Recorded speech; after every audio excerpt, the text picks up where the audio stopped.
pat myself. Yeah, pat pat. Yeah, Pat pat. Okay. Black men that are in places that aren't negative, that's more so what I was drawn to. And that's what made me write this film, because it deals with black lawyers. Because I wanted to show us in a different light. You're reading scripts over and over again. And a lot of people don't know, when you're on set, you're saying the same line. If it's a very dark negative line, you may say that line like 50 times within the span of an hour. And you're reading and reading and reading. You're going over. So it's like you gotta really have God close to you when you're going through those things, and that's really what helps me out the most.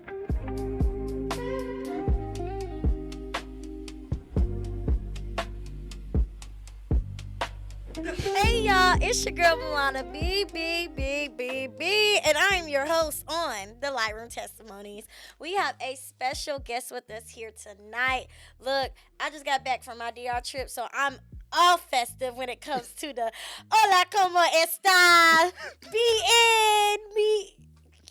Maybe I'm doing too much. I'm so excited. Let me stop playing for real. Yo. We have a special guest here tonight. And I like my guests to introduce themselves, because no one can introduce ourselves better we can do ourselves, okay? So listen, now is not the time to be humble. I need you to tell these people who you are and pop your stuff. My name is Davon Smith. I'm an actor, writer, executive producer, and now a producer, and college graduate. Master's coming soon. Ooh, you getting that master. You know what I mean? Get to that money. When did acting shift from being a passion to feeling like purpose? Honestly, probably earlier this year, really. Because I came into this year with certain desires and aspirations to do certain things. I only started last year in 2024. And I started somewhat by accident. One of my friends called me and told me, hey, come do this little short film with me real quick. I'm like, I don't do no acting, bro. You know what I'm saying? I'll just come through, we'd love to have you, whatever. Came through, and he had a couple of established directors and stuff there. And once I got done, one of them put me to the side, said, you want to take this serious? I think you got some actual, natural talent. And I was like, how long you been acting? I was like, today. You know what I'm saying? So they oh, I thought you were at least 2 years in. He's like, I think you should take it serious. You might have something there. So I went through that whole year, kind of just coasting, trying to find my way. But earlier this year, I just had a fire inside of me. I'm like, I think this is something I'm supposed to be doing something with. And I had no idea what it was going to be. So I think it was earlier this year. They really changed it to that. Look, I like that though, because it's you didn't go in there with the intention of it's being exactly purpose, you know what I'm saying, but it just became it. Exactly. That's how I know you in alignment. Exactly that. See? Exactly Ain't that. Good. Yeah What? You feel me? Because acting is not easy at all. Actually, not at all. I thought it was. I genuinely thought I was off to go to tomorrow. It for me nothing. Yeah. Man, that camera turned on. I don't know what they saw. I don't know why they told me, oh, you got natural. I'm like, do I? That film ain't never getting seen. I got it in my phone. I never put that. I'll never forget. See, I just started acting too. And I'm not a serious person for real. Yeah. Half of the time. So it's I think my biggest problem with acting is that I'm too goofy. Yeah. To where it messes with my acting sometimes. I have to get it takes me a minute to get serious into my character. Yeah. You know what I'm saying? And the thing is, I'm real goofy. You wouldn't probably a lot of people that meet me first, they probably wouldn't be able to tell. But I'm extremely goofy, almost controversial goofy. But you know what I mean? But it get like that sometimes. But it's I like to troll a lot, so I just look at it as you a troller certified? Oh, platinum. I'm certified. Go against you. It gets crazy. It's nastier than 50 over here. Oh, you know what I'm saying? 50 bad. But I got a problem. I troll too much. But it's when I'm on set, I look at it as that. Okay, I'm playing someone else. I'm, it's it's make believe. Yeah. You know what I'm saying? So I'm just, because I know how to at least act like I'm serious. You know what I mean? Or make you believe a certain thing. When I'm on set, being acting. So that helps me with the goofy stuff up. You know what I mean? Because I got a real problem too. The film I'm probably talking about a little bit later that me and Daniel did. He directed the film, and I wrote it and I created it. It was very difficult acting in front of him because I known him since 9th grade. So Wow. him being a director, looking at him as he's looking at him as he's directing, and I'm sitting up there like, it was bad. Oh yeah. It was horrible. I mean, I was trying so hard to keep it. I did it. I did well, but yeah, goofy. It's yeah. It's a real. It's a it's a problem. Yeah, that I could imagine. I can't imagine like. Well, I have been on set with my friends before, actually. Mm, Goofy, but I'm yeah. goofy with anybody though. That's just how it is. Yeah. Yeah. But Yeah. I get it. Exactly. I get it. I get it. So, how has faith shaped the way that you handle success and disappointment? I'm gonna start with disappointment first, cause I've had you 9 times out of 10 you always gonna have more disappointment than success, more failures than success. I've been through a couple things in my life where I feel like I was either disappointed somebody or something disappointed me, and like with having God close to me, it was so amazing because a lot of times I don't feel like that I should have been saved from a certain situation, Mm-hmm. but I was, and like all through high school I was like a troublemaker.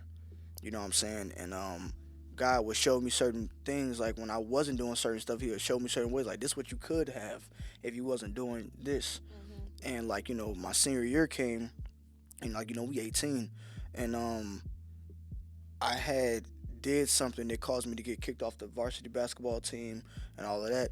And um, what had happened, like, could have changed the whole trajectory of my life had I had not, like, had God not saved me in that moment, because I would have literally just now been getting out of, like, jail like Mm-hmm. 2 years ago. You know what I'm saying? Like, it wasn't nothing violent, nothing like that. It was like it was crazy. And like things like that would show its face throughout my entire life. And like once I graduated high school, I kind of like changed my had like a rebrand of myself, because I realized like if I kept going down a certain path, then it was pretty much gonna be over with by a certain point. Mm-hmm. So like disappointment with having faith beside me, like I deal with it just same way I deal with success. I just thank God and I just keep moving.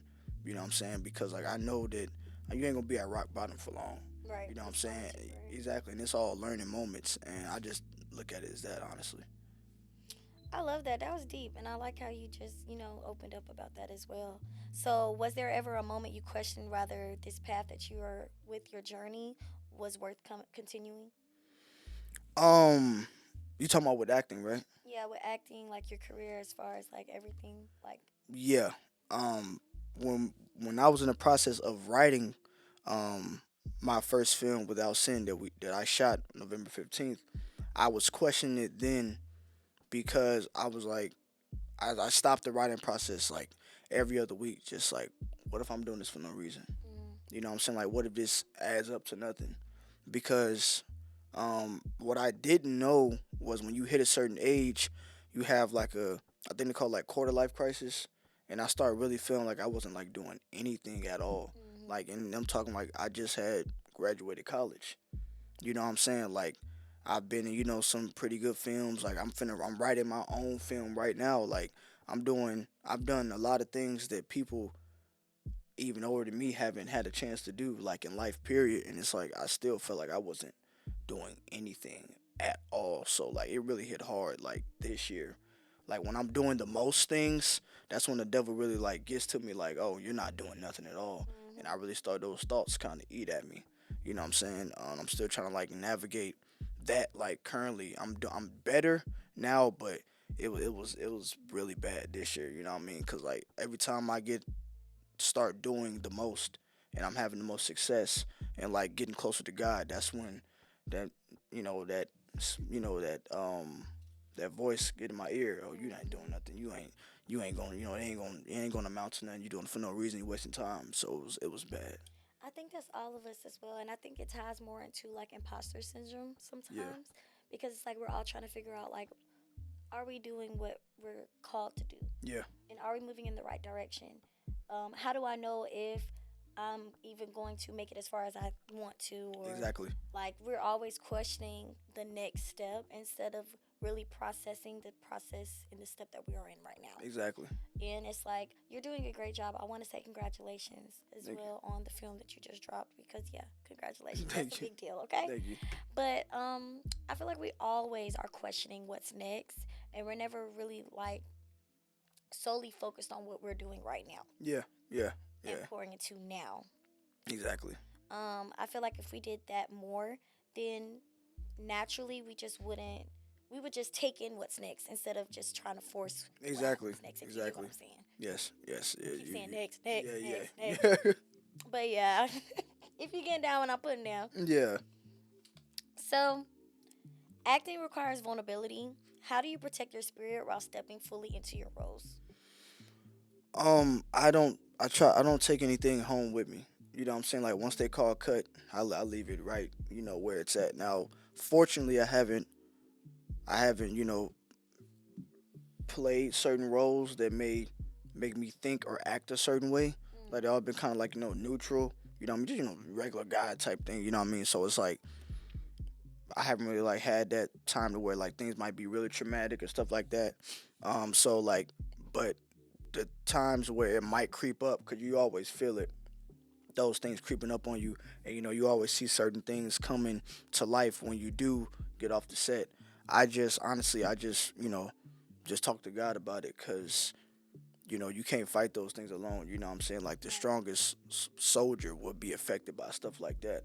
You know what I'm saying? Because like you're reading scripts over and over again, and a lot of people don't know when you're on set, you're saying the same line. If it's a very dark negative line, you may say that line like 50 times within the span of an hour. Yeah. You know what I'm saying? And you're reading and reading and reading. You're going over, going over. So it's like you got to really have God close to you when you're going through those things, and that's really what helps me out the most. Yeah, I love that because it also it's like when it comes to it, because I just, like I said, I just started acting too as well. When it comes to it, you really got to figure out like it's like, okay, so I'm playing this character, I'm trying to get into this character, but I also got to remember that I am myself. Yes, So it's like, how can I connect the two without overstepping my personal boundaries? exactly, exactly. Man, honestly, for me, really, like with the, with the goofy thing you're talking about, that's what helps me. Like, as soon as they call cut, like I'm back to being me, Yeah. just to shake that other person off. You know what I'm saying? Because like, I did a film earlier this in May where my character he it's an open ended type of thing, but the film is going to end with me holding up a gun to my head, and it's going to end with a gunshot, as if I might have killed myself.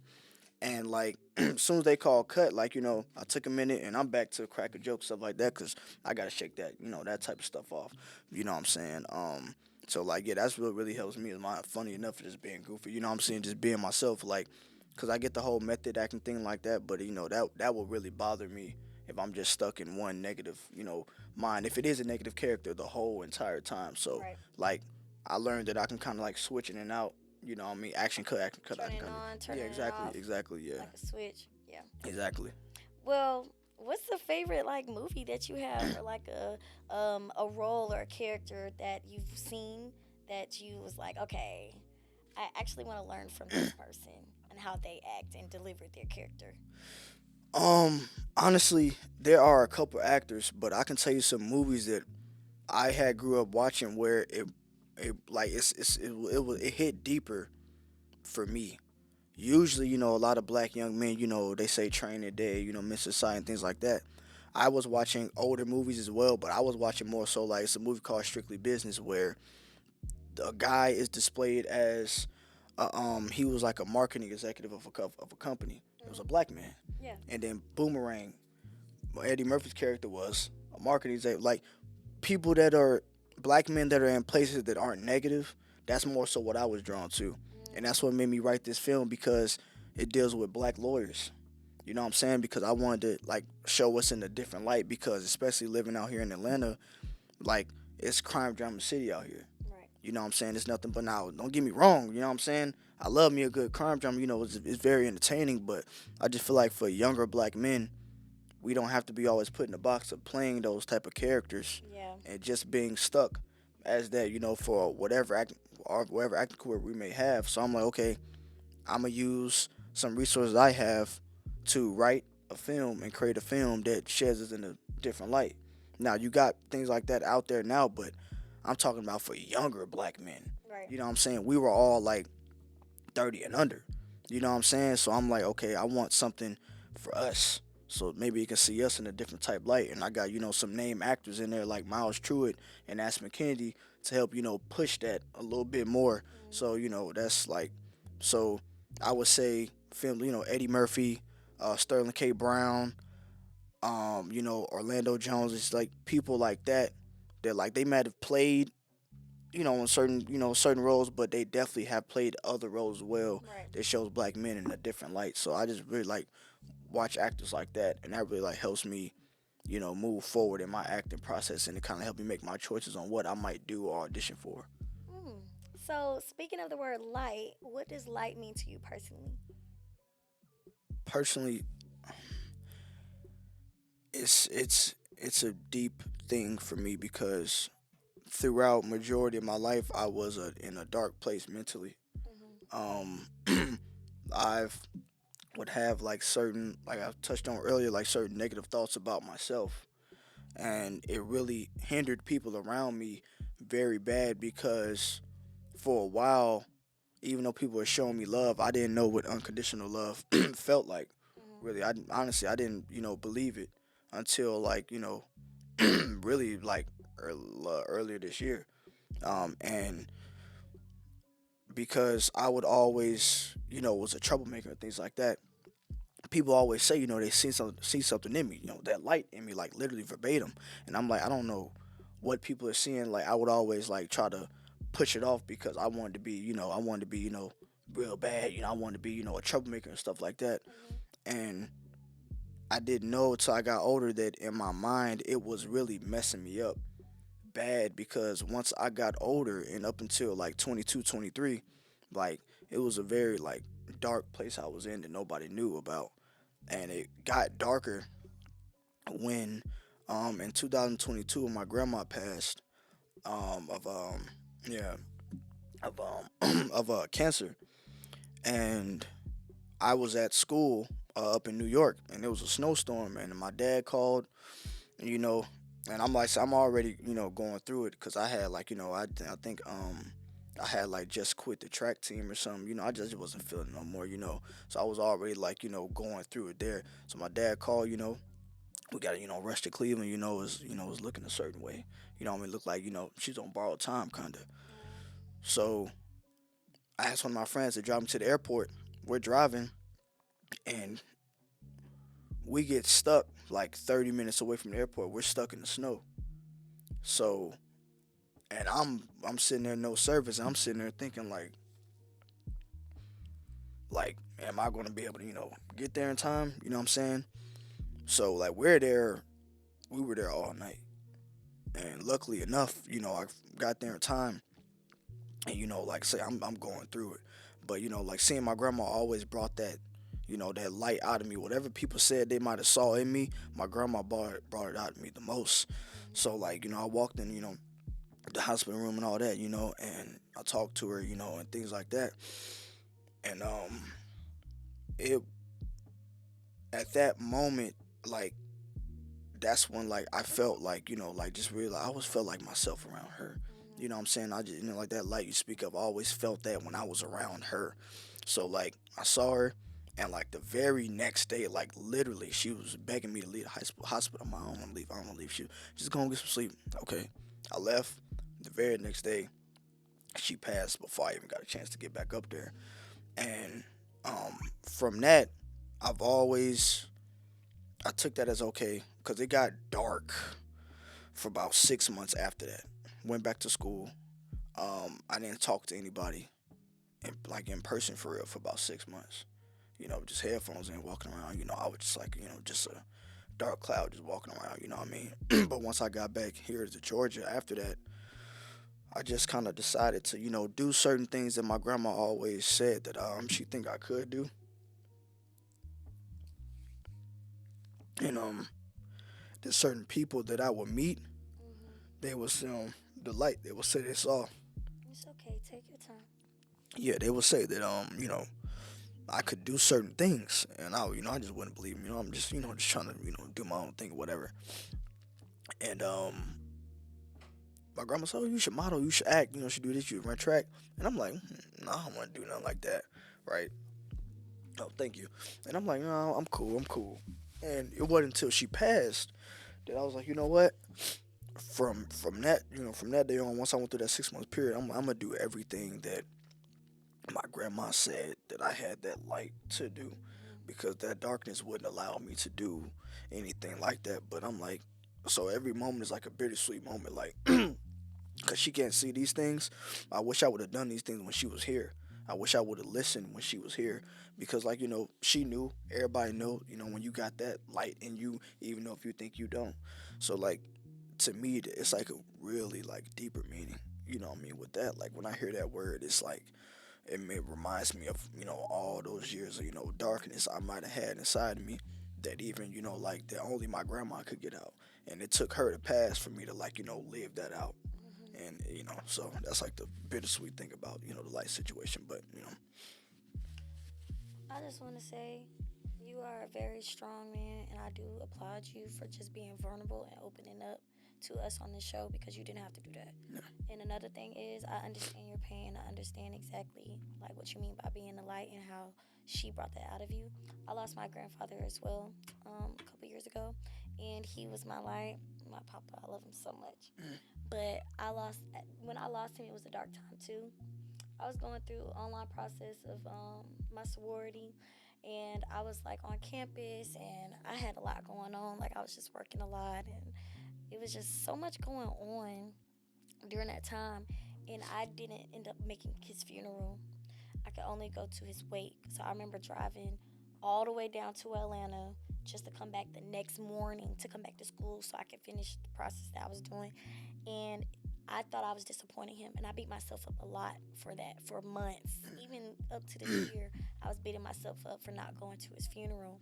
And for every time someone brings up the funeral, I was not there. yeah, So I was, of course, beating myself up about it. And of course, I was just being upset because, like, dang, did I disappoint you? Did I, like, yeah, I wasn't there. yeah, exactly. But he knows my heart. And it took me a while to accept that everything I'm doing now, I'm doing it for him. I'm making him proud. I'm doing it for my best friend. I'm doing all of it for him and them because my Yeah, best friend passed away as well the year before my papa passed away. So it was just a lot yeah, going on. yeah, You know what I'm saying? I just felt like I was losing people back to back, and I wasn't being able to make it to their funerals and being able to be there for them the way that I wanted to. So it takes strong people. It's not easy at all. And if you guys are grieving and going through something at this time, I want to send my condolences and my love to y'all because it's not easy. But God has us, like He has us, and He has them at the end of the day. And they're no longer suffering. They're going through love up there with Him. So that's just what I want to put out there as well because it's not easy. And we beat ourselves up about stuff all the time that's out of our control. Um, but I do want to ask you, what has rejection taught you about patience and trusting God? um, it's rejection has taught me a lot, because, man, I've dealt with rejection in so many different ways. It's not even funny. But the thing is, every time I've got, rejected in whatever way, it's always come back bigger and better. You know what I'm Mm-hmm. saying? Like, God has always, like, came through in a big way. Like, even when I'm not even expecting him to. It's like, cause when I tell you, and I give you an example. In 2023, I was lost. I came home from college. I was, back in Georgia from New York from college, and I was still in school or trying to go to school. I transferred to KSU. I went to one class, man. I was so lost and just out of it. That was the last class I went to. Really? So I was just literally just out here that entire year. Got me a job, working at a magazine company. And I'm thinking, like, okay, things are looking, good now. And um, I had to leave that job because, like, it was like I had no job at all. That was the one I had when I came back down to Georgia. Man, I'm making like, and I'm not even joking. I did the numbers. I'm making like $25 a month. It jump was crazy. I wasn't making no money there. And not only that, it just was not like it didn't fulfill me at all. Like, 'cause I do things for free if I enjoy it, but it just didn't like fulfill me not one bit whatsoever. So I didn't know who I was outside of certain things because, like I told you, I had just quick track, and Hmm. before track, I played basketball, Right. and before basketball, I played basketball my entire life. So all I knew was sports, and I know there's a lot of young black men like all we know is the sport. A lot of athletes is all you know. So once you leave that, you don't know who you are. So I had no idea Yeah. who I was outside of those things. So I was just completely lost, just trying to find my way. Then they say acting came, and I'm Hmm. like, I guess this could be something. And like as soon as I started in May, I had got my first role. Being the lead in the movie in July, and I pretty much been doing stuff ever since. And this year, like I'm getting paid for it.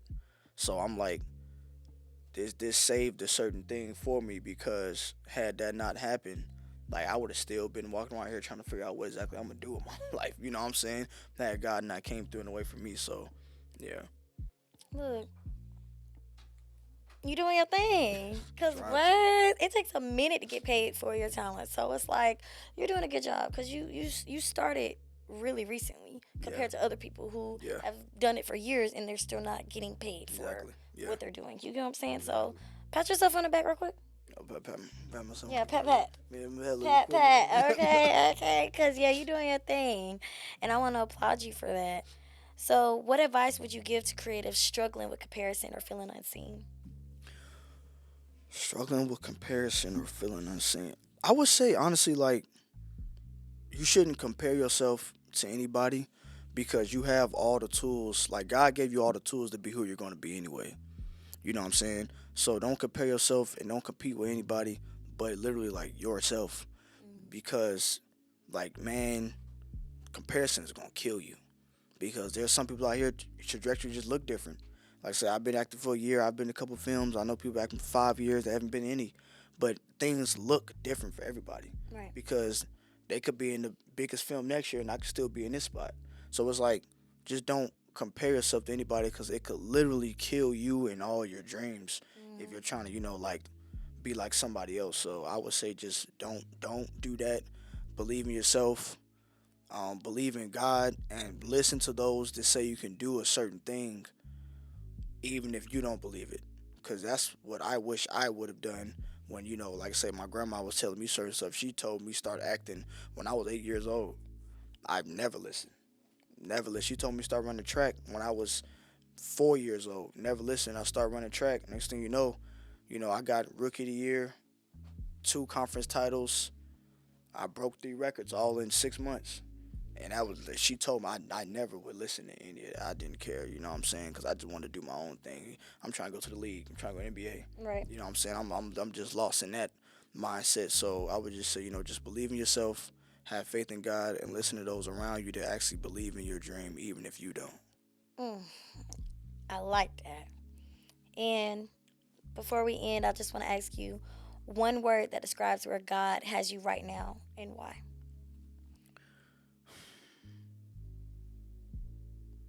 Growth. I'm in the growing phase because it's just I can't even like I can't describe how much I've grown just this year alone with everything around me. Hmm. Like I got my first apartment this year. You feel me? You know what I'm Congratulations. saying? It was because like it's just like with acting, I've progressed so much from last year. You know what I'm saying with that, and it's like me just a man. Like that growth, it's been amazing, and I would say I'm in that period of where I'm trying to get better Hmm. and I'm doing better in all aspects of my life. So I would definitely say growth. Look, and keep on growing because it's just going to keep getting better and better and Exactly. better. Yeah. Listen, I need you to tell these people where they can find you because if they don't know, they will know, okay? You can find me on Instagram at the Davon Smith. That is the only social media I have right now. So you find me on Instagram, I'm I'll going to need follow you to back. work on that. Yeah, yeah, yeah, yeah. I got to. I got to. I I'm going to got need you to. to work on that. I got to. Well, listen, thank you for taking the time out to come on the show tonight. We are so very grateful and blessed to have you. And guys, thank you for tuning in. Again, we are always excited to see you guys tuning in and supporting us and loving what we putting out there. So thank you guys again. It's your host Milana B B B B B B B B B B B B B. And make sure y'all like, tap in, comment, subscribe, whatever y'all want to do. And before we get up out of here, I just want to say we do got you a gift. Our Oh, team, we want to say thank you. And it is the holiday, so oh, yes, you don't have to open it now. all right. My fault. My fault. Open it on your time. Got you. Got you. Got you. But thank you guys again for tuning in. Make sure y'all tune in for our next episode with our next special guest. We are so excited. And we'll see y'all later. Hasta luego, amigos.